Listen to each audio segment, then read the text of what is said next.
For I know the plans I have for you, declares the Lord. Plans to prosper you and not to harm you. Plans to give you hope and a future. Jeremiah 29, verse 11. People often ask why I'm here in the Philippines.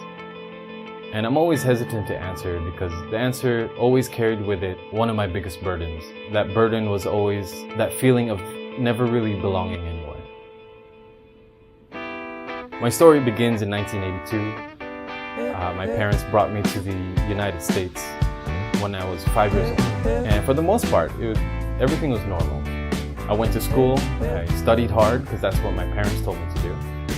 They said, get good grades, so you can go to a good college and have a good life. And I complied. Fast forward 12 years later, I'm in my senior year of high school and we're filling out college applications. And I was stopped by one question. The question asked, what was my social security number? And I never heard of that before, so I went to my mom and I asked her what my number was. And that's when she dropped the biggest bombshell on me. She told me that when we left the Philippines, we weren't supposed to stay for very long. That we were actually supposed to be there for only 6 months. She said it was a tourist visa. And she basically said, well, you're an illegal immigrant here in the United States. Obviously, I couldn't go to school. I wasn't allowed to drive, and I couldn't even get a job. And that frustrated me a lot. So eventually, I decided to take control of my own life and just do those things anyway. I picked up a camera and started teaching myself photography and filmmaking, and I started a business with my brother. We got pretty good at it. We even caught the attention of our peers in the industry. And then one day I was invited to attend a Christian church with a friend. I was more amazed by how the church functioned, and they had cameras everywhere, a huge sound booth. The bulletins were amazing, and I was just in awe. And inside the bulletin, it asked if I wanted to volunteer. And I emphatically said yes, and I signed up, but I got no response. And it just added to my feeling of not belonging again. That maybe I didn't belong in that church. I thought maybe there were certain people in this world that God doesn't pay attention to. And I was one of those people. One day in 2010, I was on my way to a meeting and I was suddenly pulled over by 3 SUVs. A group of armed men came out with their guns drawn and they had ICE written on their vest. That's Immigration and Customs Enforcement. And I knew that what it was for. I knew that my time there was up. In a matter of hours, I was arrested and I was taken to prison. I remember being in the back of that van, driving down that long dark road. There were no lights. All of the windows were boarded up except for one small window in the back. And I could see the city lights just getting smaller and smaller. And I saw it as my freedom, my life was shrinking and going away, disappearing. During that time, I prayed to God. I asked Him to save me, to get me out of that situation. That I did not want to lose everything and everyone. And I remember clearly that I got no response.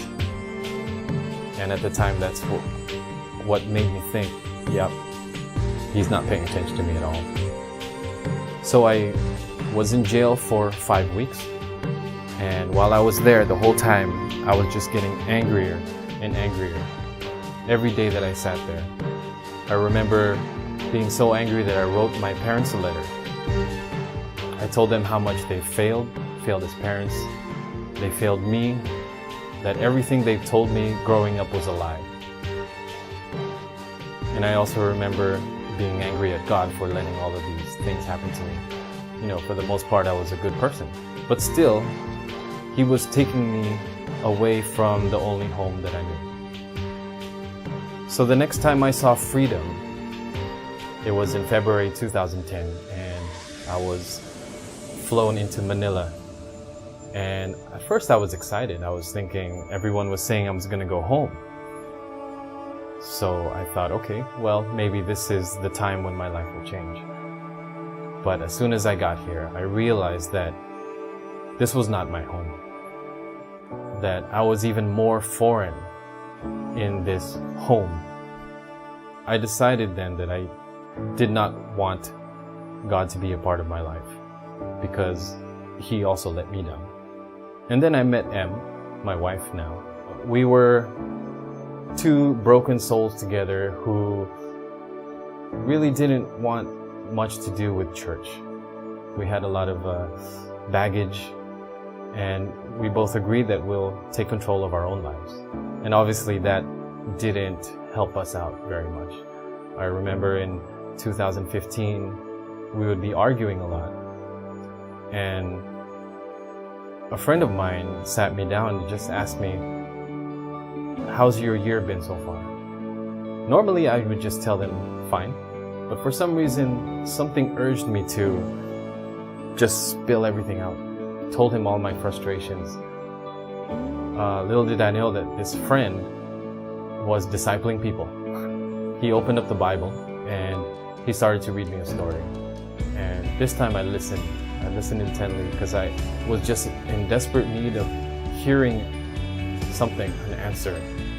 At that time, Em's dad, Pastor John, started his own church, and we started going there. Until one day where I felt a tap on my shoulder, and it was in the middle of sermon, and I heard God talk to me. And it's been a long time since I've heard anything from Him. Basically, He said, "Hey, remember those gifts that I gave you? It's time for you to use them now." The first thing I did was I created a Facebook page for Pastor John's church, Christ Garden Bible Fellowship. I was working on starting to promote and market the church, and that's when he got sick and he couldn't pastor anymore. We had to close down the church. The instructions that he gave us was, don't lose your faith and keep going to church. And he told us to go to SBCF. When we attended SBCF, everyone was so welcoming. And for the first time in my life, that's when I started to feel like I belonged somewhere. Like it didn't matter where I came from or how I speak or what language I speak. Just being there with those people, I knew that I belonged to God. And then after a while, I started to volunteer at the church to work on the bulletins and the video projects. And that's when I realized that God had a plan, that He wasn't rejecting me all those times. He wanted to teach me about having faith. Because through all the trials that I go through now, I don't blame God for them. Because it says in the book of James, consider it pure joy when you face trials of many kinds. Because I know that He'll always be there to face those trials along with me. And that in the end, there is always something better for me, for my life. As long as I have Him in my life. Remembering all the things that I went through, now I thank God for allowing me to go through those things. Because it's taught me to have faith, to trust Him in all situations. And more importantly, I've learned that it doesn't matter where you are in the world, as long as you have God in your life and in your heart, just being in the grace of God is home.